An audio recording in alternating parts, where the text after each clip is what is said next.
নাটোরে গোপনে বিপুল পরিমাণ তেল বিক্রি করায় এক পাম্পকে ৫০,০০০ টাকা জরিমানা এবং তেলের সিরিয়াল নিয়ে সংঘর্ষে ২ জন আহত হওয়ার ঘটনা ঘটেছে।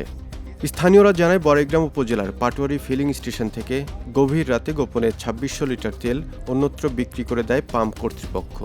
সকালে পূর্ব নির্ধারিত ঘোষণা অনুযায়ী গ্রাহকরা তেল নিতে গেলে পাম্প থেকে জানানো হয় তেল শেষ হয়ে গেছে। এতে ক্ষুব্ধ গ্রাহকরা মহাসড়ক অবরোধ করে। খবর পেয়ে উপজেলা নির্বাহী কর্মকর্তা লায়লা জান্নাতুল ফেরদৌস ঘটনাস্থলে গিয়ে অন্যত্র তেল বিক্রির তথ্য প্রমাণ পেয়ে ৫০,০০০ টাকা জরিমানা করে। এদিকে সকাল ১১টার দিকে নাটোর শহরের স্টেশন বাজার এলাকায় অবস্থিত ফ্রেন্ডস পেট্রোল পাম্পের তেলের সিরিয়াল নিয়ে সংঘর্ষে ২ জন আহত হয়েছে। এর মধ্যে জহুরুল নামে একজন রাজশাহী মেডিকেল কলেজ হাসপাতাল ও বাবু নামের অপর আহতকে নাটোর সদর হাসপাতালে ভর্তি করা হয়। এ ঘটনায় আইনগত ব্যবস্থা নেওয়া হচ্ছে বলে জানান ওসি মনসুর রহমান।